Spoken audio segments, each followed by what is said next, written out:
What's up, man? How are you? How's Thanksgiving? Incredible. How about you? Good, good. Ate a lot, stuffed my face. Dude, Good me time. too. Wow. I ate like a whole turkey. It was so good. I don't know. My wife's got the touch or something on it because of that turkey. Plus, I discovered that I like it if I lightly salt it after it's done, especially if it's a nice juicy turkey, you know. What were the sides? Any good sides? Yeah, man, we had cheesy rice or something like that, and then with the broccoli, stuff in it, Nice. and then stuffing, and I don't remember what else, man. Like mashed potatoes and gravy, I think too. Just like all the stuff that just makes you, like just pass out heavy. Yeah. You want to die after it. You feel like you ate you feel like you have like a cinder block in your stomach. Yeah, but like oddly enough, an hour later, I was like, turkey must be a light meat because I'm kind of hungry again. uh, I think I'll go back for some more sweet potato pie, which which is good too. I don't know if anybody else likes sweet potato pie, but I sure do. How about you? What was your favorite side? Mac and cheese. Love the mac and cheese my wife made. And then she made some awesome Yeah. apple pie. I had a ton of that after I ate, so I hear you. Oh yeah. Ice cream So good.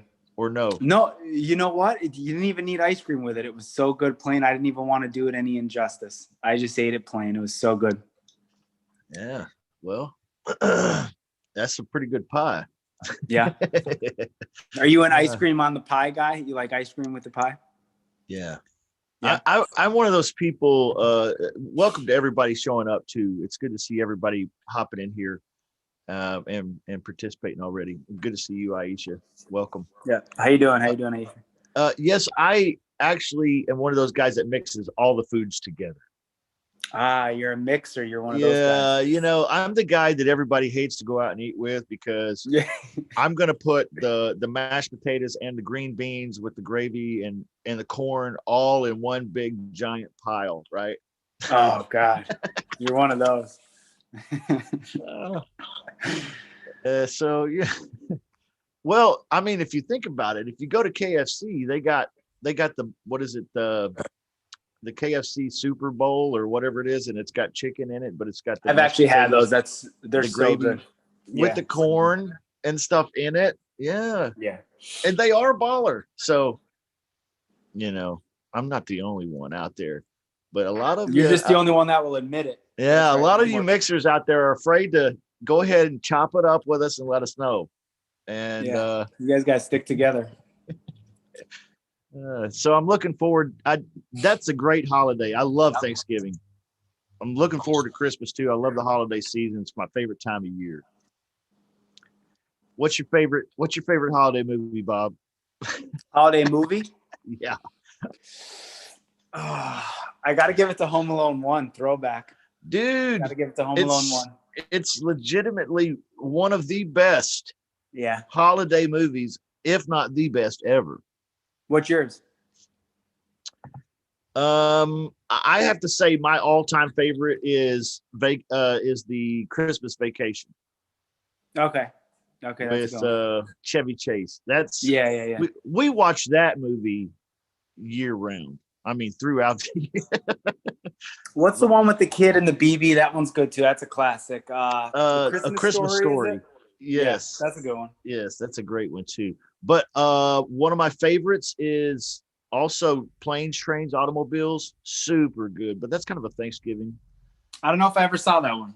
Oh my gosh, it's so hilarious. John Candy and Steve Martin. I'll have to watch Just it. it's hilarious. Another one that I couldn't find this weekend, y'all. I could not find it on Amazon. I couldn't find it on Netflix. I couldn't find it on Hulu. I couldn't find it anywhere. It's a little Thanksgiving movie called Dutch with Ed O'Neill. Hilarious. Hilarious.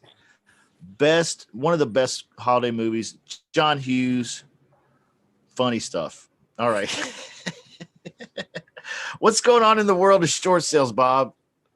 Nothing new since the last time we talked. Just seeing how these new closures are gonna, these new lockdown measures during the holidays are gonna pan out. Like I said before, I think it's gonna have a negative effect Q1, Q2 of next year, and people in my business, people in your guys' business, are gonna have a lot of people to help, a lot more distressed homeowners to help. So yeah, absolutely. I don't know if everybody has gone over to Bob's website, but you should go as quickly as possible. And just hop over there now if you want to. It's universalshortsales.com. Yeah. Bob is our resident short sale expert here at Real Estate Wholesalers Club. So he's always our go-to guy. If you've got a question about short sales, you know what I'm going to tell you? I'm going to say, hey, tag Bob. Okay. Tag Bob.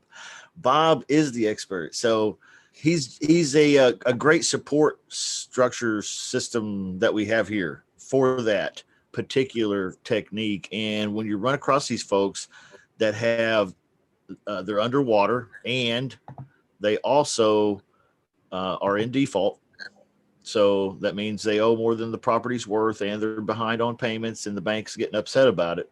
Okay.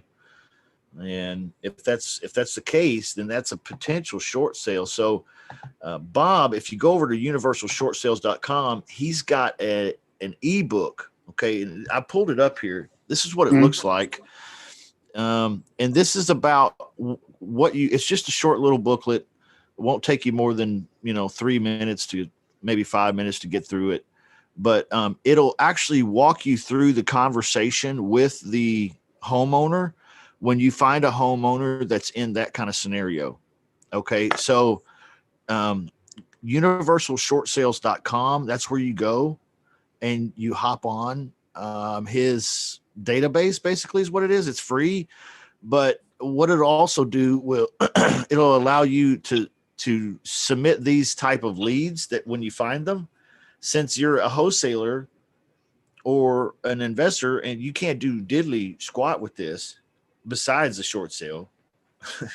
I mean, what do you do with a property that's underwater and about to be foreclosed upon? I don't know. I don't know what you could do as an investor or a wholesaler. Underwater and in default too. Okay, that's a great lead. I'm just going to hit Bob up. I'm going to say, hey Bob, here you go. Because I'm in his database, he's going to be able to keep me updated on the progress of that lead. But Bob, you worked that lead from start to finish, right?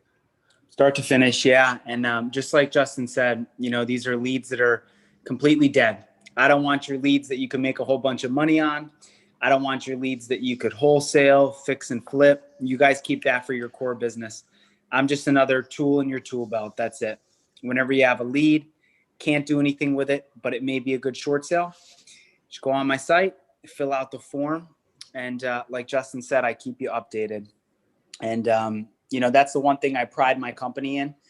I try to differentiate myself from other people who do short sales. And I've noticed that one thing a lot of people enjoy working with me on is the fact that I'm constantly, keeping you updated. Because everybody says, hey, send me your dead leads, send me your short sales, I'll let you know. And, 95% of those people just go MIA. You don't know what the hell's going on with your lead. Yeah. You know what I mean? It's bad business. So you'll never not know where your lead is, when you send it to me. Yeah, so. That's great. I've had some pretty bad partners before. And, and communication was definitely a problem where I didn't know what was going on with that stuff anymore. Yeah. And man, that leaves a bad taste in your mouth. It really does. And so Bob's addressed that in the invention of his business because it doesn't exist as a problem.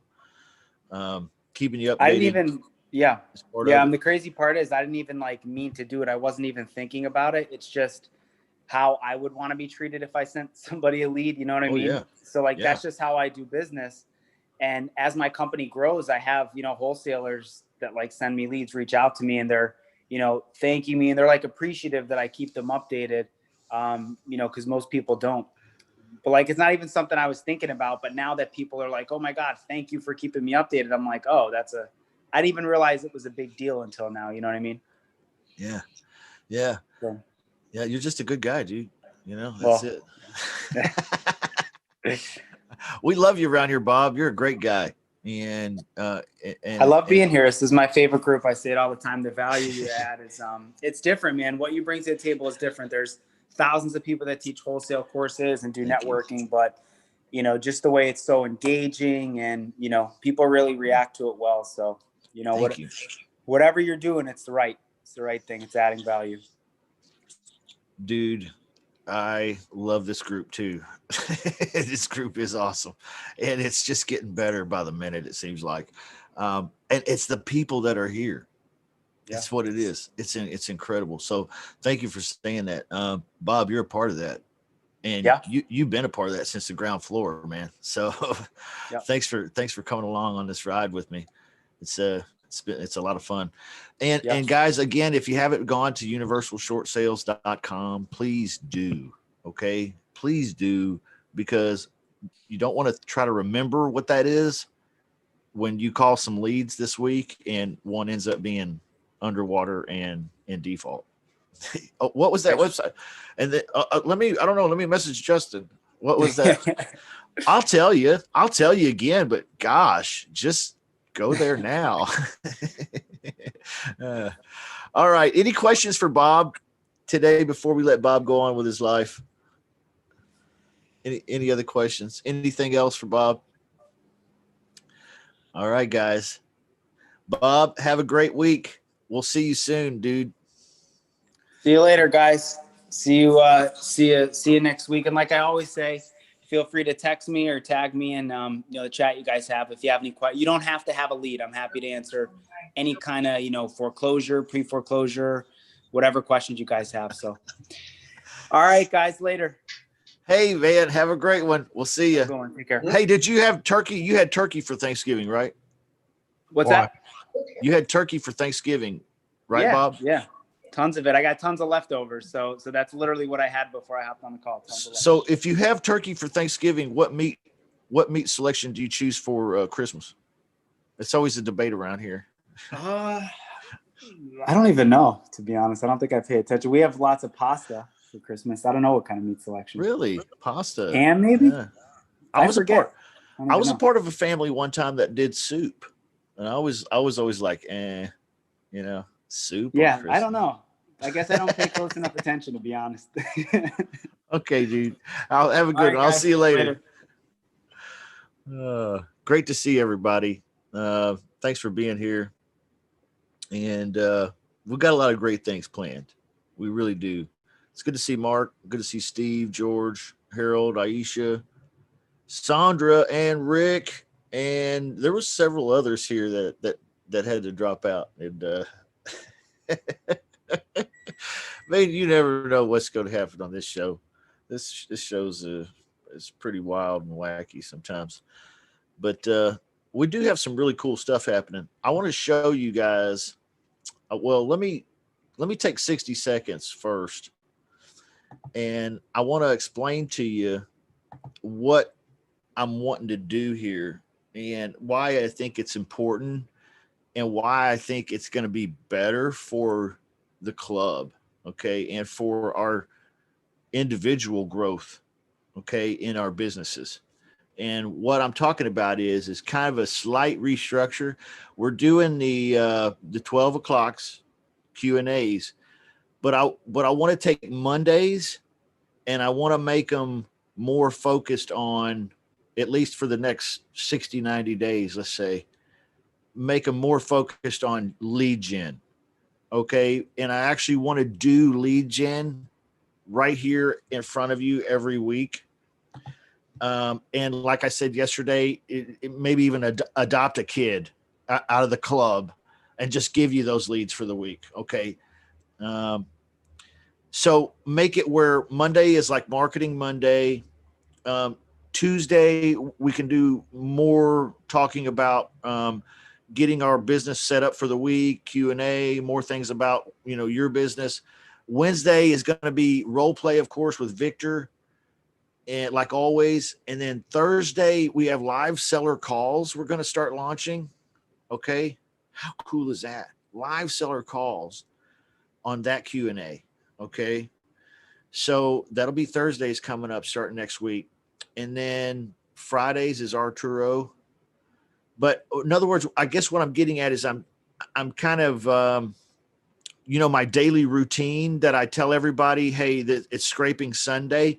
I'm shifting that. Okay. I'm modifying that a little bit to fit these VIP Q&As. So literally, here's what my thought is.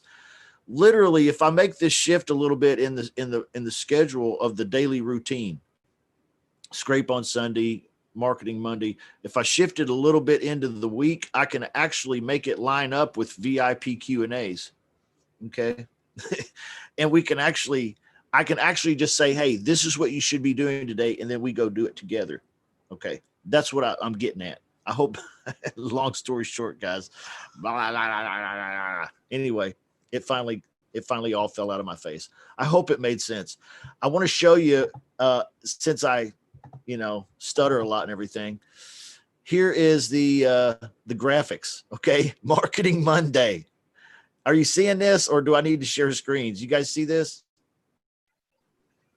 Yeah. Anybody? Yeah, we can see Okay. it. Okay. Marketing Monday, and then text setup Tuesday. So we're going to be doing this for a season. Okay. Probably not forever, but for the next 30, 60 days, we're going to have Marketing Monday. That's where we're going to start picking markets on that Q&A session. We're going to start doing some data scrapes, diving into PropStream, looking at CRMs, whatever we got to do to get our week going for the week. Okay. Marketing wise. And then on Tuesday, we're going to talk about setting up our outbound text messages. Okay. And maybe we'll even readjust our pre-qualification scripts. And so if you just follow along with us in your own business, you should be right on target. That's what I'm getting at. Okay. Follow up Wednesdays. Okay. Pre-qualification calls on Thursday. Okay. And we're actually launching live calls, and they're actually going to be more than just pre-qualification calls. So Thursday's all about phone. Friday, again, all about phone closing. Okay. Arturo, of course, he hosts that show, but this is the new routine that I'm putting out here. Okay. Because I want you to be able to mimic it. Okay. Saturday, of course, is the Shut Up Money Show. So all that right there, I think will help folks get to a position where they can, how do I close this out? It won't let me. Hold on. I'm getting there. I don't see it. There it is. Finally. I'm hoping all that has probably not confused you, but I'm just trying to let you know that we're trying to make some adjustments in how we come at you so that you can be like on target with me every day and mimic me. Just mimic me. If you imitate me, I promise you we'll start having better results. Okay. That's just what I believe. All right. So imitation, domination through imitation. That's what I thought of. I was like, they're going to dominate when they start imitating.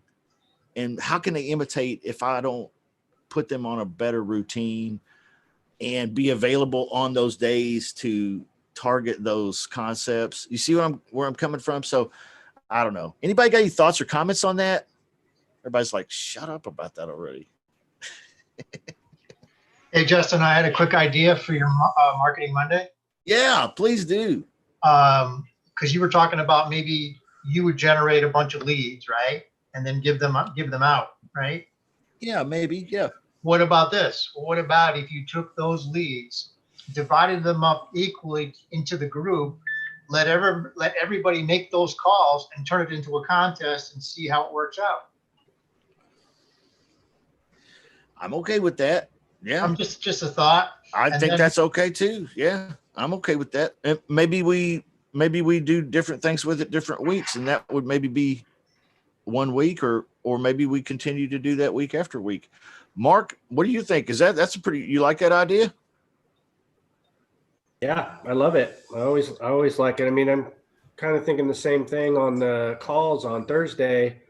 Like we could all make calls, if everybody wants to also, they can, if Yeah. they feel like they want to make a call, then they can make a call, and then we can all, say, hey, this is what we heard. Cause I know for sure, like with me, I want to hear everybody's feedback. I'm not an expert at it. So, I want people to tell me. I mean, thankfully, when Connor and I do it, he'll sit there and listen to me. And he always he's really good at saying, oh, I should have done this, this, and this, And when he gets on the call, it's a different story. So, but I like that, I want to, because I want it to get boring, like you say. So, Yeah. Let's do it. Let's do it, Steve. Let's do it. I like the idea. And we'll use the people in the Zoom room that want to participate. Dude, we could get crazy with this. I could offer an award or whatever for, I don't know what we'll figure. We've got to put a little more thought into it, but I think that's a super good idea. Anybody else have any comments or thoughts about this stuff? I think it's going to be really cool. What I'm doing is I'm trying to design this up like what I wished I could have had in a dream world when I was coming up as a brand new wholesaler. If I could have plugged into a support group that basically every day showed me what I should be doing that day and made me a pro at it, shit, dude, I'm all over it. But that stuff has not existed heretofore. But today it is here. Once upon a time, it was written on the stones that this would come. And that day has come. Real Estate Wholesalers Club is here. All right, guys. Nick, pop in here, man. Did I burn up all your free time? No. You're good, man. You're good. Okay, dude. Good. I was worried about that. No. I'm going to share screen. Can you share screens with us and jump into this? Redfin free leads. Yeah, sure can. This is a new segment we're doing. I'm going to have Nick on Mondays as often as Nick wants to. And Nick is just going to bring little gold nuggets like this on Mondays about marketing and organization and running your business management, in your acquisitions, especially. So this here is a new segment, free leads, Redfin. All right, go, dude. All right.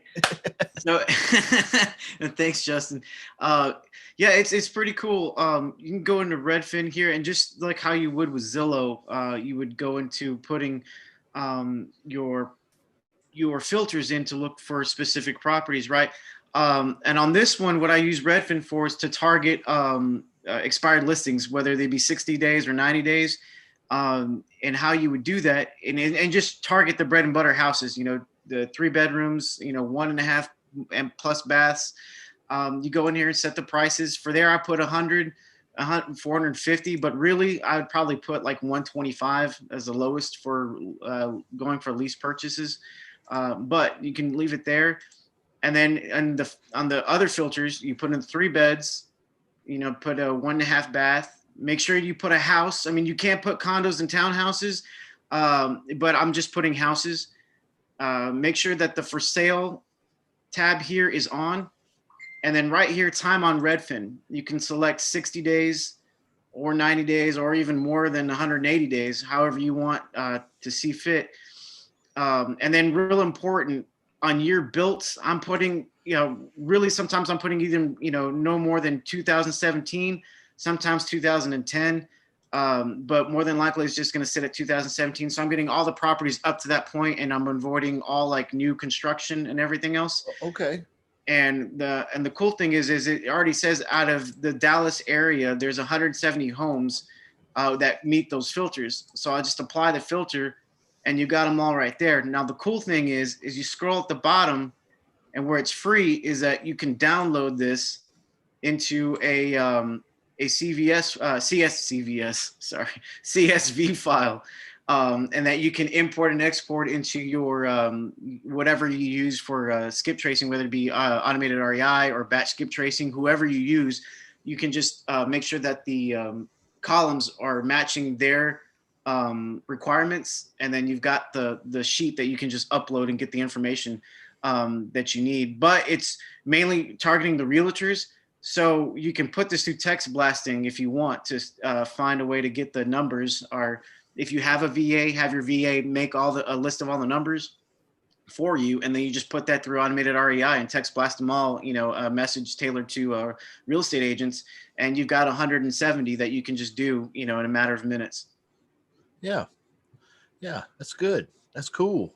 And so you just click download all? Yeah, you just click download all, and it'll give you all the results for these 9 pages that are here. Wow. Yeah, so it'll give you, the all the information there, kind of like how you would have on a Zillow spreadsheet, and it'll just give you everything that's there, and the realtor's contact name and number. And so really you can just highlight all the columns of that and just send them a text blast, or you can send out a postcard to them or email, however you want to do it. But that's one thing I've been implementing is that on Mondays, I treat that as marketing Mondays, and treat that also as my real estate agent marketing as well. I'm sending out text blasts to agents on Mondays. Yeah. And yeah, that's so awesome. Thursdays I treat it for FSBOs. Thursdays and Fridays for FSBOs. Boom. So what do you write on your text messages? Oh, I knew that was coming. I knew the other shoe was about to drop, and there it is, Aisha, with the other shoe.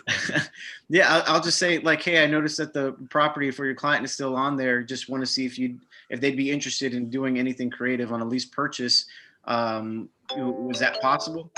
And if they'll say, like, most of the responses are no, we're not interested, and then there's some that are, what do you mean? Sure, I can bring it up to them, but can you tell me more? And when they say, can you tell me more? I'll just say, hey, would you consider taking 1% on the front end and 2% on the back end to make sure that you get your cut? But as long as they're interested in it, we can do this, right? And then they'll say, oh yeah, I'll bring it up to them. But so far I've got 2 right now that are being looked at by their agent, being sent to the client.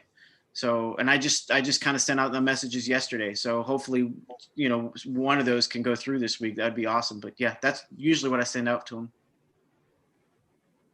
Word. That's Nick, good. I remember yesterday you mentioned expired. So where does that play? Well, it's like you're getting them like before, like it's kind of like right before they're going to go out. So you can have the filters and do like 90 days. And then out of that, you can apply the filter. And notice that down here, it went to 100 homes. You can share screen again and show us if you want. Oh, sorry. I didn't know I wasn't on there. Because what's the contract? Is it usually 4 months with an agent? Because I'm hearing 6 months, but I don't know if that's because it's different parts of the country. Yes, it is. So, yeah, everywhere's different. See, around here, it's like 6 months. Okay. Some places it's 9 or 8 or 4. Some places it's 4. Yeah. Yeah. So like, I'm sorry. So you ask, right? That's how you find out. You just ask a realtor, the first realtor you talk to, you say, hey, how long is the typical exclusive listing agreement here? Mm-hmm. They'll tell you, oh, typically we always do 6 months, or we always do 4 months, or, they'll let you know, that's probably standard around the neighborhood. Mm-hmm. Yeah. So like, and I'll just, whatever the filters you want on there, you can go max of 180 days. But really 60, 90 days are like, a pretty good, if the agent hasn't done anything on that, they're going to want to move on that pretty quickly to make sure that they even get something. So that was kind of like when we're talking about the low hanging fruit yesterday from the text messages, you can tell when they're pretty low hanging from the real estate agent, because they'll say like, oh yeah, that sounds great, but can you tell me a little bit more about it? And then once you tell them like, well, you're still going to get your percentage, would you be open to taking the 1% up front and getting your 2% on the back end when the deal closes at its full asking price? And if they're willing to do that, and then they'll say like, oh yeah, that sounds great to me, or I don't think that would be a problem. And those are the two exact responses I've gotten is were those. So Okay, any other questions or anything? That's pretty cool. I want to share screens here too for a second, because we forget sometimes that inside Outsource Lease Options 2.0, if you slide down to the endless leads, okay, this is in the acquisition side of the business.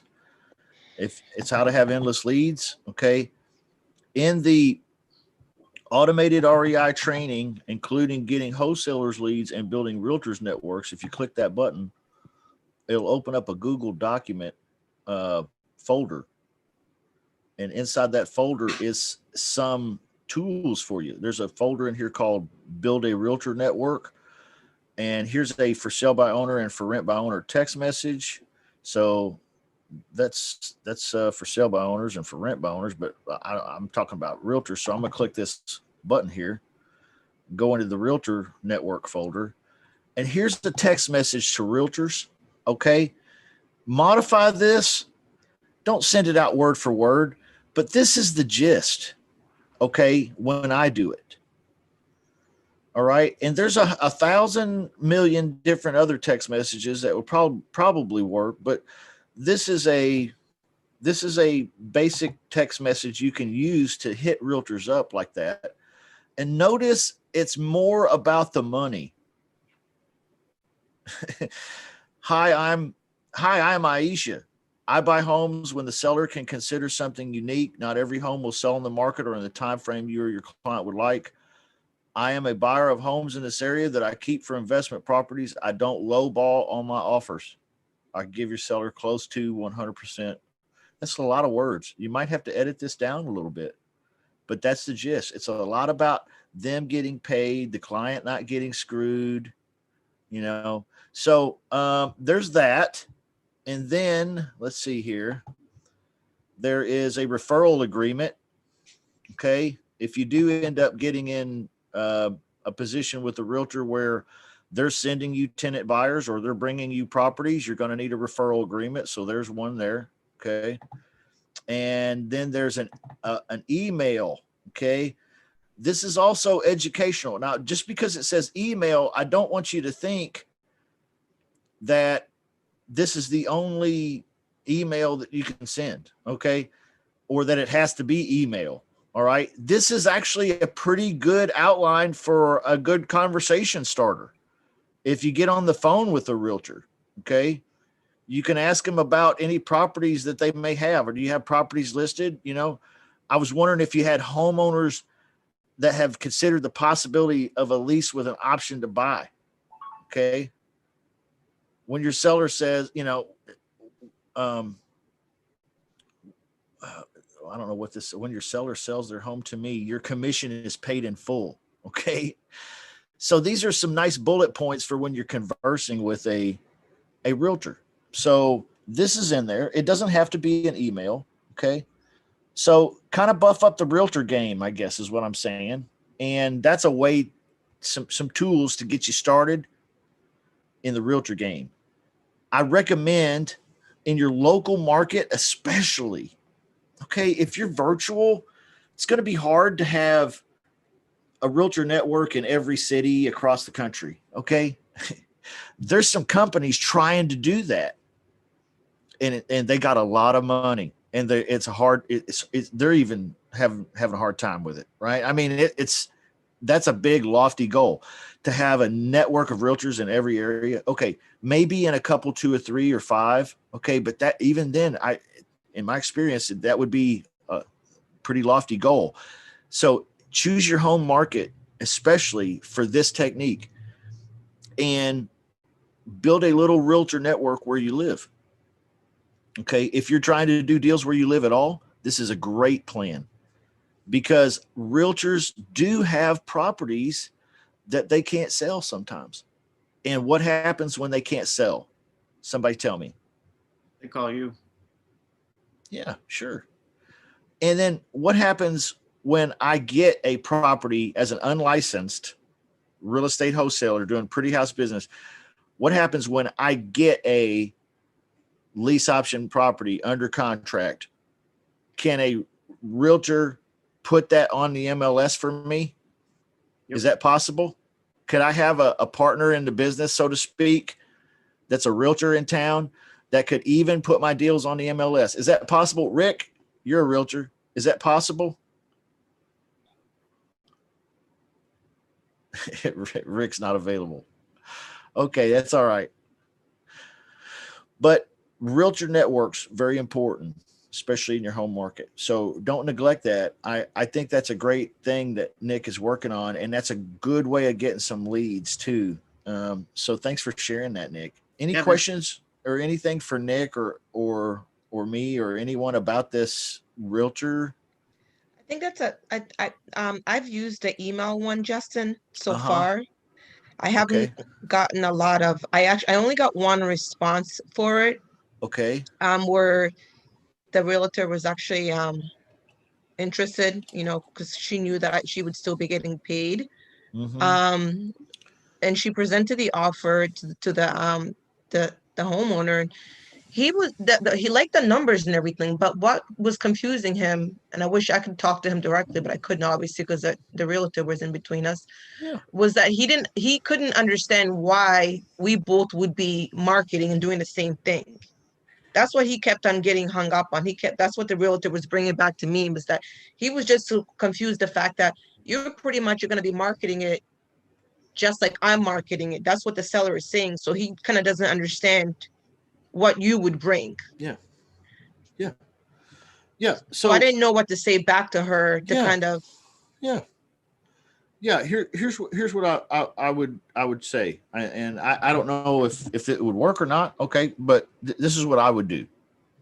I would tell the realtor, I would say, hey, listen, I get it. Okay, so how can I just take myself out of the equation here? If I bring a tenant buyer to the table, can we put the paperwork together where the gentleman will feel comfortable, because I'm not playing some big role? That's all I want to do. Is that something we can do, or maybe not? Is this just his way of saying no? See, you got to get down to the real nut cut here. What is he really just stalling us, blowing us off, or is it just that he is confused legitimately? And maybe it would be better if you just told him as a realtor, hey, this guy's just gonna, bring me a buyer, and if you don't, I don't know why you wouldn't want him, but is this a problem? So maybe just educate the realtor too. I don't know. That's really all you can do. Does anybody else have any opinions or thoughts I on lost that? it. Maybe I could try to get it back, but this was a couple weeks ago. Yeah. And I was kind of, going back with her, not in a negative way, but I was just Sure. trying to educate her, because she understood what I was trying to do. And she was saying that, if this works, we could do other things. But the Yeah. fact that he wasn't comfortable with it, it also rubbed off on her, because I think she's also new in the game, but she was hungry, which is great, because you want to work with a realtor that's hungry. Yeah. But how would I can try to reach out to her again, because I see that the home is actually Yeah. came off the market a couple weeks ago, but they didn't sell it. So I don't know if he ended up renting it out or anything like that. But Call that dude. yeah, I can't. You know what it is? I've been skip tracing the hell out of him. I cannot find him. The only thing I can find is the landline, and it was actually funny because Steven gave 2 options to finding people, and I used the same thing too, and it brought the same line back, the landline that I have back. So I'm probably gonna go ahead and throw a letter in there to his main his his Yes. primary residence. But Yes. my thing is, Justin, is that if I had taken myself out of that deal and then I would have brought a tenant buyer, how would I still been able to market that property without pictures? Would I've just done a Craigslist without any pictures and just say, No, no. Really, what I'm talking about is just semantics. Okay, okay, you're still going to do the deal the same way you would normally. It's just you want. What I'm suggesting is set her up as the point man. You know what I Mhm. mean? Like you don't even exist. You almost work for her, and this is something she's doing as a realtor to create a solution. Okay, mhm, and it's not anything that she needs to be concerned that he needs to think about Sandra in any way. You know, if he's got a problem with anything, she's still the go-to gal, the realtor. Okay, that's what I'm suggesting, but only as a change in perspective, not as a change in paper. yeah, You still have to have the agreement, right? You still have to have pictures. You still have to be able to show the property. The realtor should help with that, right? So in this case, though, Sandra, it sounds like the whole process worked, other than the particular deal that the realtor brought the seller. He just wasn't okay with it. Maybe think about this. Maybe he's just not in love with her anymore. Because you said yourself the house isn't on the MLS anymore. It's not listed. So maybe he was thinking, I don't want to do anything with you because you told me this house would be sold 5 months ago and it's not.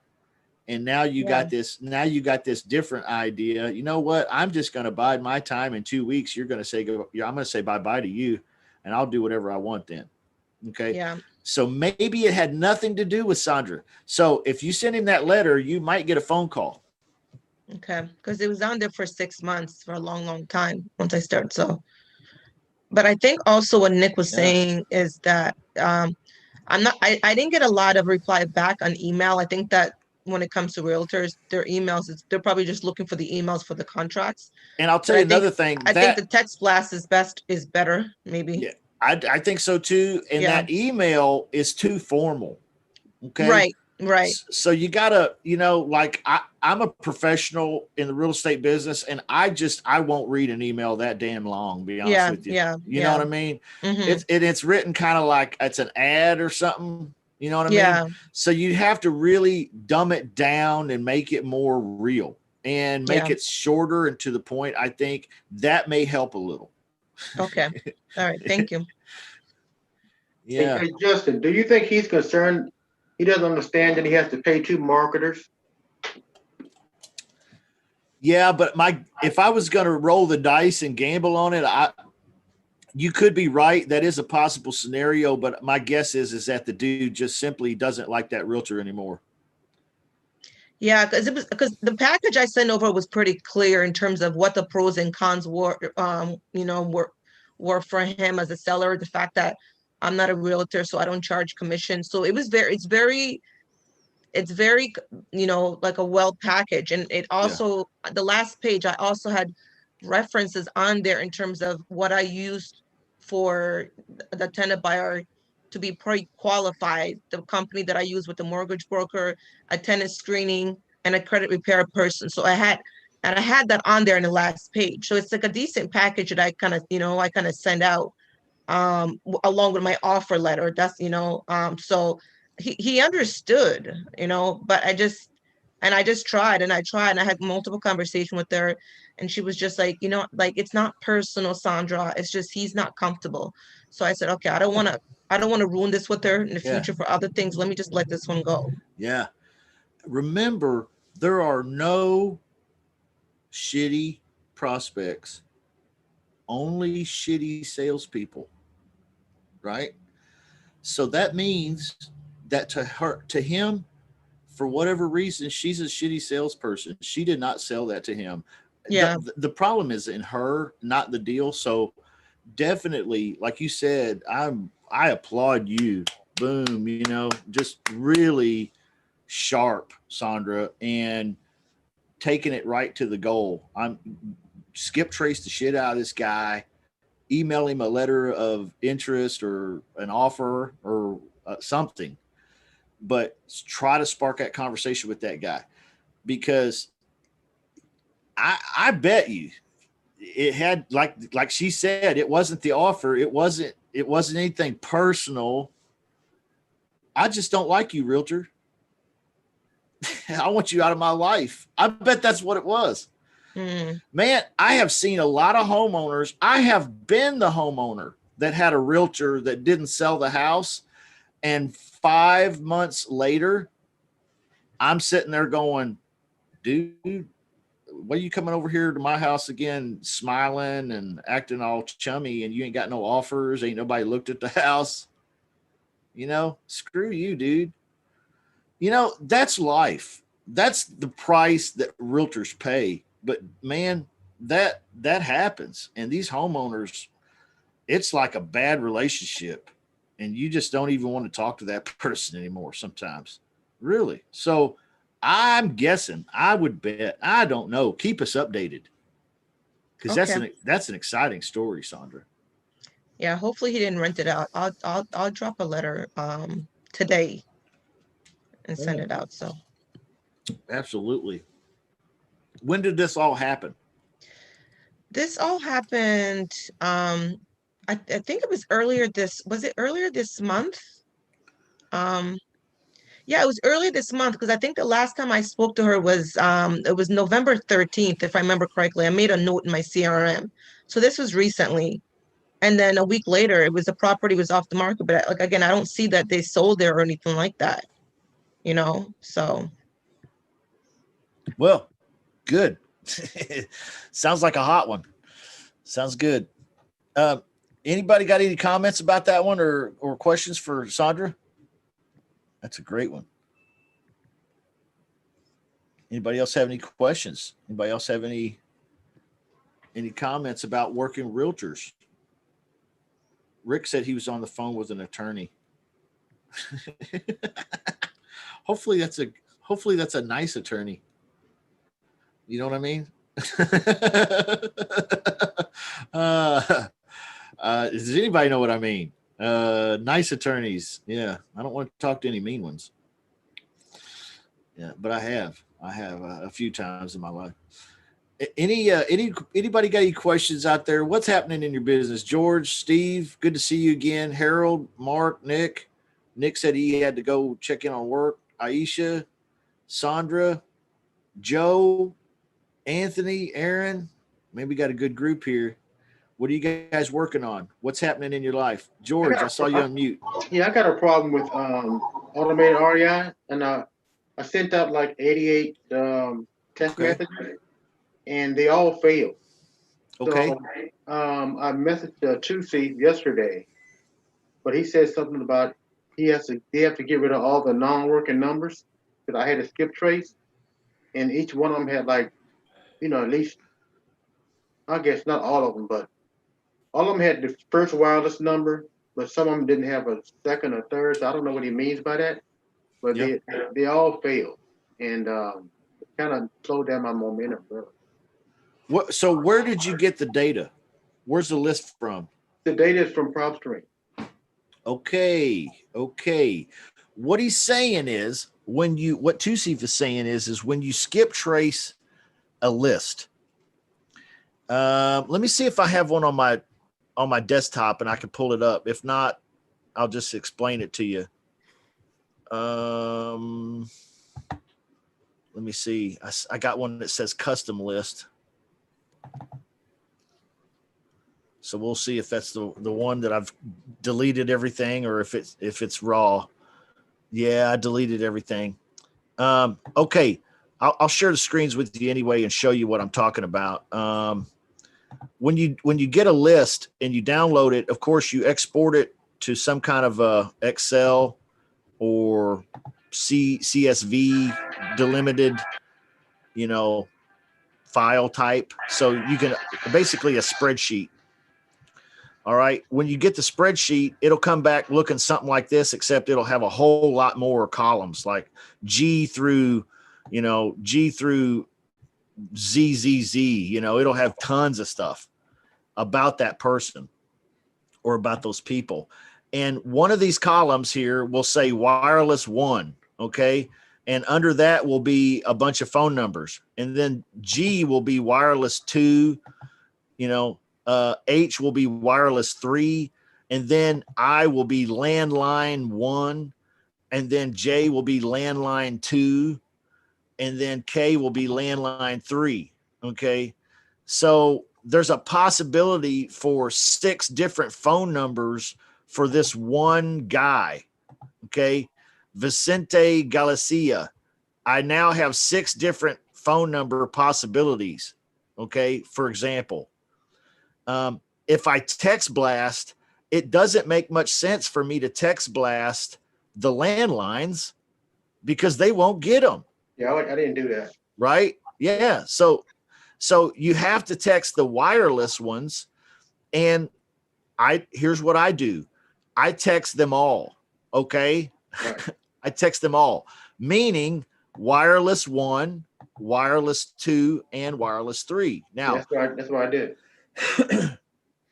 now what he's saying is it sounds like he was saying that wireless 1 had numbers. This column did. Was he saying wireless 2 and wireless 3 didn't have any numbers? No, he just said they had to eliminate the numbers that didn't work. Okay. So there's some bad numbers that came from the skip trace. Okay. So in other words, all of these numbers that were wireless numbers that were textable in wireless 1, wireless 2, and wireless 3, there were no good numbers out of 88 records, 88 rows of different names. There was not one good phone number in that skip trace. Is that what you're saying? I guess that's what he's talking about, because I don't know how they would fail otherwise. Because like wireless 1 had all numbers, and like I said, wireless 2 had a few, wireless 3 had a few. But I sent wireless 1, 2, and 3. But I looked at the video on how he did that before I did it, and so I guess I got 88 bad numbers. So I guess it's the only thing I can figure. Who did the skip trace? Well, I used Fiverr. Fiverr. Mhm. Okay. Maybe that's the problem. Maybe that's the problem, yeah. Because the guy said he was using TLO. I gave him a shot. It cost me like $7, but maybe that's the problem. The only way to know is to take the same data and have automated REI or PropStream skip it. All right. And then you'll know if that guy screwed you. But it sounds like he might have put the screw to you on that one. All right. Maybe. I'm not throwing stones at a guy. I'm just saying 88 bad numbers And that's a lot. sounds fishy. Sounds fishy. Okay. You would think at least one of them dudes. No shit. I mean, I wouldn't expect 100%, but damn, I would just expect at least half. Okay, that's what I'm going to do. I'm going to get automated. All right, it's probably just re-skip them. Yeah. So that is a good story for a number of reasons, George. Thanks for sharing that. Yeah. Because you have to be careful where you get your business done at, because not everybody's on the up and up. And I'm not saying that's the case, but sometimes that is the case. And now, like you said, it did only cost you $7. I don't know where's the dude from? You have to unmute, George.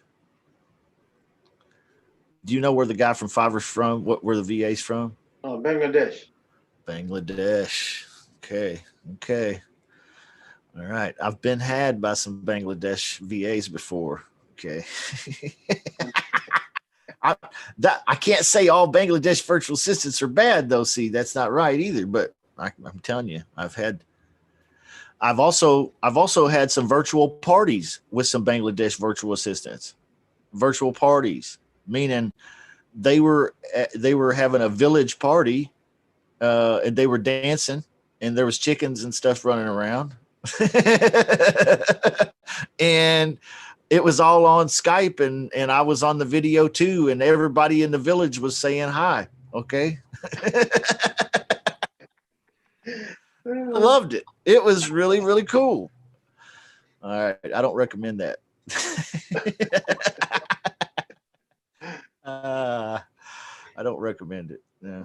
I'll tell you what, though, they love watching WWE wrestling. You know what I'm talking about? Yeah. Professional wrestling.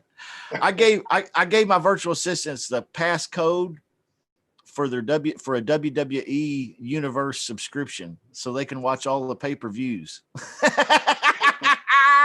Think about it, guys. What a blessing.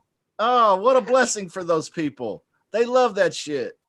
You know? Yeah, take care of them. What's $10? It's $10 to me. All right. Any other questions, guys? Anything else? What's happening? What you working on? I got one I wanted to see about a deal I'm working on. Get your opinion on it, if we could. Okay. So it's 2 properties right next door to each other. One of them is a manufacturer. This is up in Northern California in the Garden area. Okay. And so the guy is pretty motivated. He had some tenants in there that did a, they had a big grow there. And so he had to go through and clean it all up and deal with and they bailed on him, and he had to go through and deal with the county and deal with the Fish and Game and, all the hell that brings with it. Got it all straightened back up. The one property is a manufactured house. It's on 2 acres. It's in really pretty good shape. It just needs a couple finishing stuff. He's asking $160 for it. He will do a seller finance. He doesn't want to do a lease purchase because he wants to not have anything to do with it. So, like he wants to get his name off a title. So basically you said, yeah, we talked about the lease purchase, and he's like, yeah, I just don't, I don't want the liability. If somebody comes and does the same thing, then it comes back to me. And then the other place is like a mobile home, same thing, 2 acres. They're right next door to each other. Same two acres. He wants $120 for that one. Okay. And so he's trying to sell them both. I tried to do a cash deal with him too, and he'd only come down like 20, about 30 on he wants to try to do them, both at the same time. He'd only really come down about 20K or probably 30K altogether on both of them. So, so it'd be like 20. He want 140 for the 140 for the 160K one is what he'd take, and then 110 for the 120. I don't know if that makes sense or not, but okay. And then 110 over here. yeah. Okay.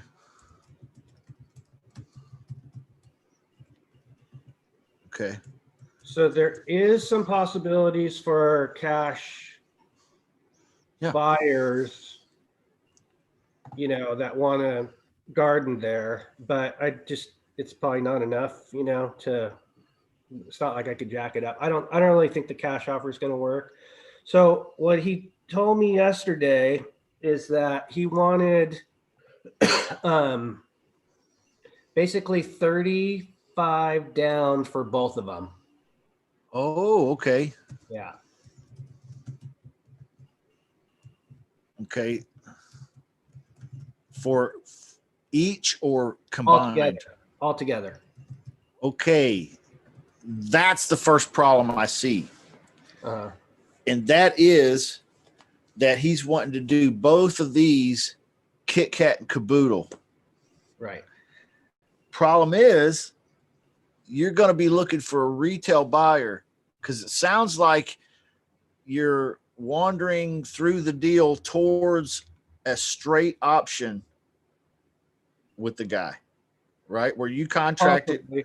Yeah. and then you find a more retail type buyer. Yeah. Well, I mean, I know I can get, so if I take that 35, right?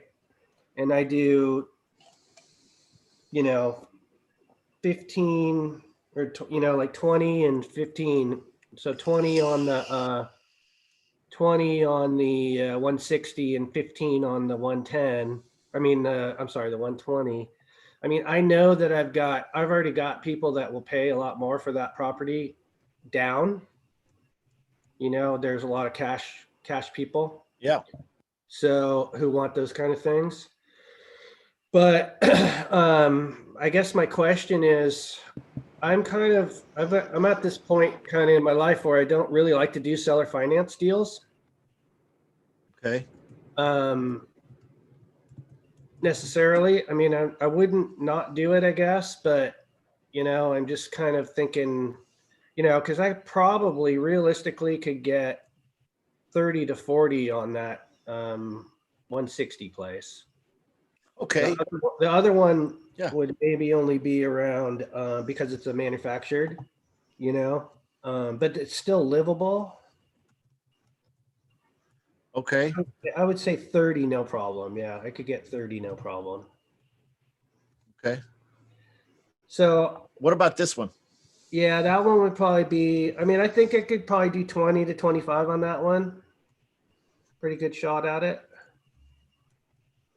Okay. That's 50. That's 50K Right. total. Okay. So I'm not sure if, and then obviously, so it would have to be, I mean, basically the way it would have to work is it would have to be a seller finance deal with me. Then I would have to find somebody that would lease option it or just sign the seller finance deal. Is that kind of Yep. what would be the best way to go? Seller finance with the owner. Yeah, he doesn't owe anything on either Yep. one of them. He owes them free and clear. Yep. Then you assign it to your buyer. Okay. That's it. That's it. Just like a regular wholesale deal, Uh-huh. except a seller finance contract. Okay. I mean, That's obviously they're going to be two Right. separate contracts, but Yeah. Okay, cool. Well, are you going to stay in the middle? No, I don't want to stay in the middle. Okay. Then it's a seller finance contract, and then it's an assignment.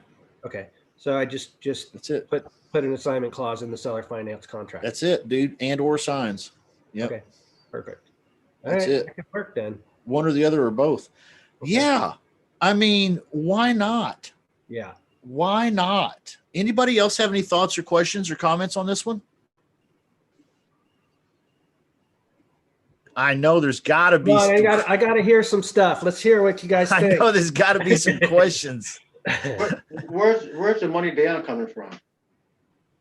I mean, Well, maybe it's not like- It would come eventually from the end buyer.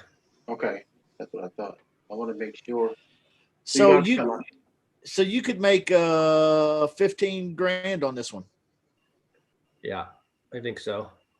Yeah, I mean, it's a really sellable property. I have a list of about 40 buyers from a different area there that are, people are looking for these kind of places. And they've got cash, like cash. So, I don't think it would be a problem finding somebody. It's out in the middle of nowhere. It's like, 45 minutes from this town, Redding, in Northern California, and it's a total grow area. It's like, everybody does it there. It's what people do there, so, so that's kind of where I'm thinking it could I work. guess if he didn't, if he wanted to hang in there because he said that he could possibly get it cheaper and then he could sell it to the end buyer at the original price. But since he don't want to stay in it, he just get out on the front end with just the assignment fee. Yeah. Right. So the seller's biggest problem, the reason why he wants to do a seller finance deal is because he doesn't want to have any part of he wants to take it out of his name altogether and not have, he'd rather just deal with, and I said, look, if you're going to do seller finance, if somebody doesn't pay, you're going to have to go through foreclosure. you know, and all that stuff. He's all, well, I'd rather do that than have my name on the title and have somebody come in there and blow it up and grow a bunch of weed and leave me a big mess to come and fix that I've already done. Gotcha. So Yeah. So makes if sense, you know, so if I were to send you this owner finance agreement today, we got a deal then, right? yeah, That's where do you come up with an owner finance contract? Ooh, pop quiz. Anybody? call Justin. No. You could, yeah. But there's other ways. What's another way you could find an owner finance contract? Let the attorney draft it. Well, you could have an attorney draw up one. That'd probably definitely be a way to do it, but it'd be kind of maybe pricey, maybe. Anybody else got any ideas? Rick, are you available now, or are you still on the phone with your attorney? Well, you could do it through a realtor, right? I mean, or get a realtor friend to give you one, or I mean, but I haven't done one in a long time. So, you know, I can't speak for every realtor's contract out there across the country because every state's different. But I can tell you in Missouri, where I live, the contract actually has there's a section in there where you can do owner financing. There's a financing section where normally people put their bank information. Excuse me. There's also a section for owner financing. So you could even do it on a regular realtor's contract. Title companies probably could tell you exactly what to do or where to get one or how to even fill that one out maybe. Okay. So that's a good tip. If you're out there doing the virtual business, don't shy away from using that realtor's contract because it's the best one around. It's the one that the judges recognize. Think about it. It's the one the attorneys have seen adjudicated over and over and over again, and they know it forwards and backwards. The courts love those, okay, because they make sense. So don't shy away from that. And you can go on to Google, try to prove me wrong. Go on to Google and type in the state and then say realtors purchase and sale agreement. Okay. And you'll find, if you look a little bit, you'll find pretty much every state, if not every state, you can just download those right off Google. There's some kind of site somewhere on there. We should test it out. But I'm just going to ask you to take my word for it. But pick a state. That stuff's out there. Realtor sanctioned stuff. That's one way. Any other ways that we might get a realtor's get an owner finance contract? I have one, I think. But it's a country boy one. Okay. You might be better served using your realtor's one. All right. Good stuff. I don't see a problem with that. Does anybody in here see a problem with that deal? I don't either. Kudos to you, dude. Kudos to you. I'm excited about Thursdays coming up. Me too. It's gonna be. I'm nervous about it, but I'm excited about it. I know, dude. It's gonna be. It's some next level shit, man. It's great. I love it. Any other thoughts or questions today? We could wrap up today. We've been going for a little bit. Hey, Justin, can you hear me? Yeah. Oh, yeah. So I sound kind of muddled because I'm on my Bluetooth again, but can you hear me okay? I hear you fine right now, yeah. Okay. Yeah, I wanted to ask you about a deal that I'm working on in Indiana. It's not far from Indianapolis. And I got a flex option on it because I couldn't get the guy to do a lease option or nothing. He wouldn't do that. And, he said he needs the money, he needs the cash. So I couldn't get him to come down on the price either. Okay. He had it at 110. No, he actually had it at 105. And I asked him to boost it up to 110. And I tried to sell it at 105, and I wasn't able to sell it. Okay. So I asked him if he could bring the price down because it wasn't selling, and he brought the price down to 95. Okay. So I'm still having trouble finding a buyer for it. So Okay. I'm trying to find out what would you do, because he's pretty desperate, because he can't get any offers on it. It's a 2-bedroom. It's in halfway decent condition. I mean, it's livable. It's not looking real nice, but it is livable.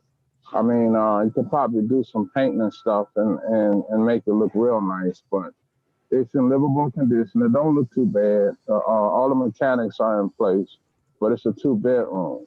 So if you had this, and he keeps reaching out to me for help because he's not able to sell it. So I asked him if he could let me put it on the contract, if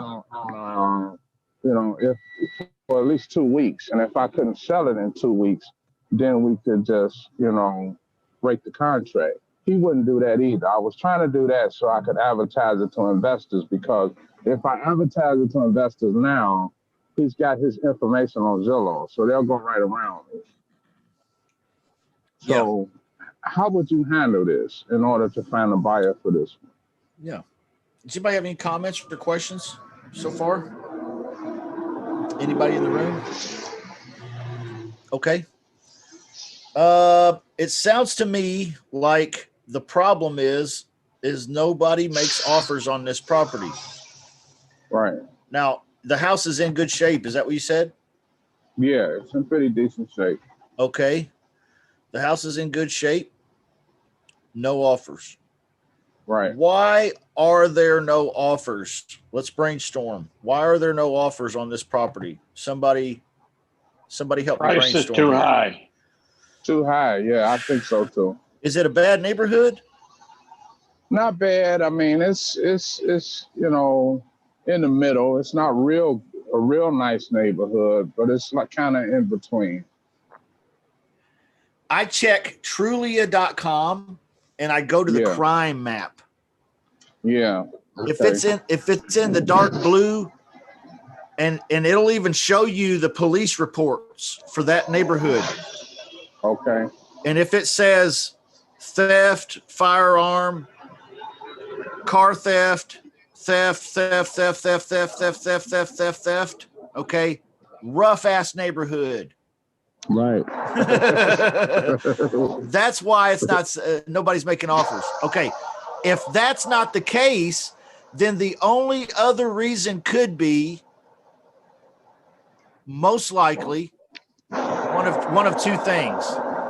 Okay, one is what Jerry said: the price is too high. Or number two, the place is haunted. No, I'm just playing with you. Okay. Where is it? Is it on Facebook? Is that where you're marketing it? That's a great point too, Sandra. Maybe the marketing isn't there. Because if it's in his local market, maybe he could go ahead and kill it with some signs if he's got such a short period of time. You know what I mean? Signs as well as Facebook. If it's in a local market, at least I'm thinking. Because time is of the essence, right? Yeah. Yeah. So where are you marketing this, Aaron? You'll have to unmute again, man. Yeah, I've been marketing it on Facebook, and basically Facebook is the only where I actually been is Facebook marketing. Are you getting any comments? I got one guy that only one person out of all the marketing I've been doing. I got one person that was interested, and he wanted to know if I was the owner or not. So I take it he had to be a wholesaler or something. Okay. So sounds to me like a Facebook paid ad is in order. If you can get $5 a day through the weekend, just run it for 3-4 days. Put 20, 25 bucks into it. I tried that. Okay. Yeah, I tried that. Nothing. No responses. Nothing. Price is too high. Price is too high. Yeah. So, you know, when you put the deal together, were you looking at PropStream, or where did you come up with your comparables and so on and so forth for valuations? I looked at Zillow, or not Zillow. I looked at Core, whatever, Appraisal. I looked at Appraisal. I looked at Core Logic, whatever that is, a Realty Track or whatever that is. Yeah, Okay. I looked at them. I looked at Appraisal, and I also looked at Zillow's estimate, and I think I looked at Triller too. And it came out to about 120. No kidding.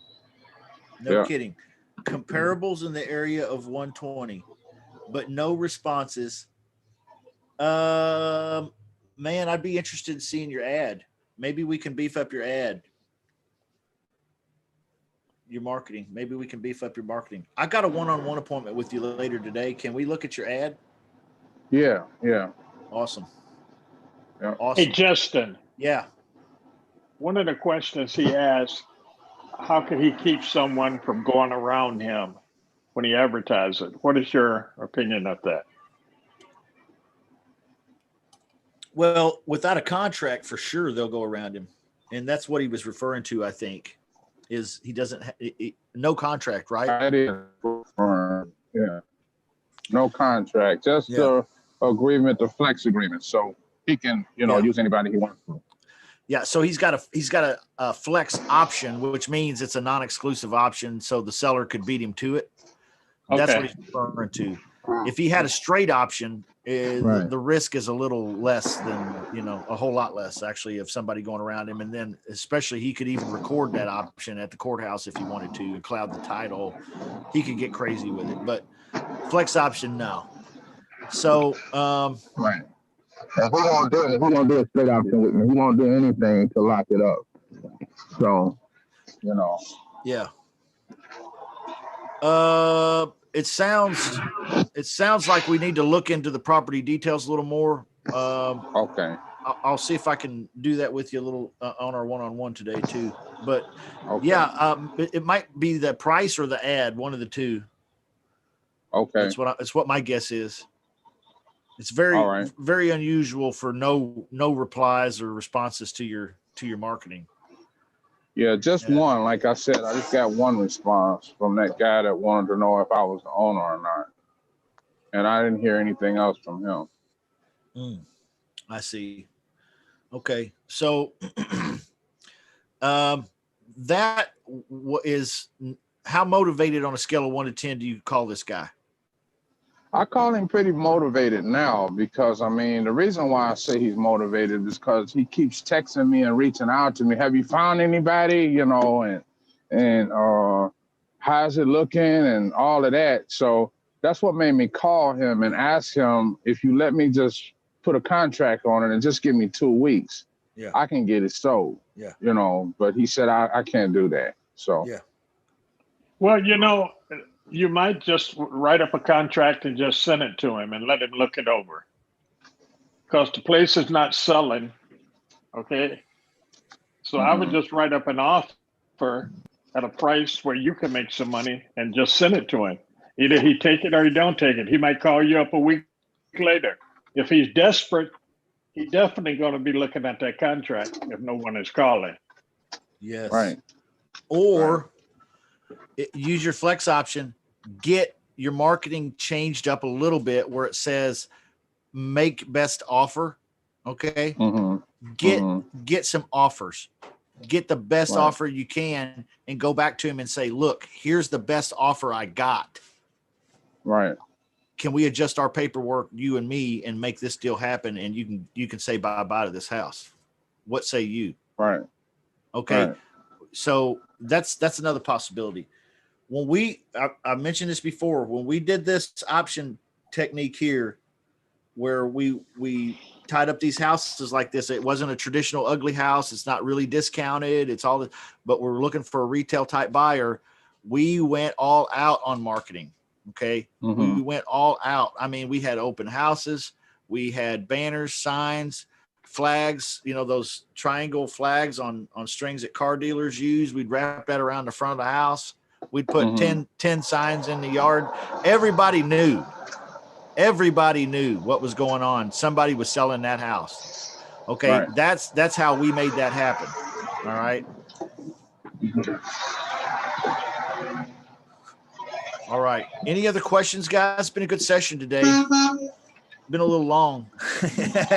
Yeah, Justin, I just have one last question concerning his ad. If you're on a time crunch like that, should you go ahead and ask for, let's say, like 5% down moves you in? One of those things like that. Just to kind of, especially if you're on a time crunch. I know you say usually you don't specify how much you know what I mean? You're asking for, because they might have a lot more to put down. But if you're in a time crunch and you only have a few weeks or a couple of weeks to get a buyer, do you think it's a good idea to go ahead and put it, like 6% down moves you in, or, or something like along that line? No, because he's looking for a cash money buyer. It's not a lease option. Oh, okay. Sorry. Just a regular type option. So yeah, that wouldn't work, unfortunately, on this one. But good idea, though. Good idea. If it was a lease option, you'd be right on the money. Okay, I'm okay with that. Just going right for the gold.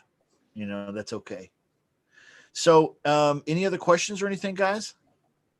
Mark is going to be making calls on Thursday, right? Not this week, but next week. Okay. This week you just got me.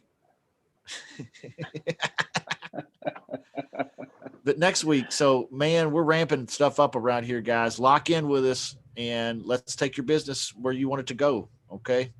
Anybody else? Last things? Yeah, I'm gonna pull some list of tired landlords for next Thursday. Skip trace. Okay. Yeah. Cool. Yeah, you guys need to help Mark with that too. Help him out, and lots of encouragement and support and love. And if you want to blow him a little kiss every now and then, send him a little heart action, I love you guys. Have a blessed day, everybody. Thanks, we'll see you Justin. later. Yes.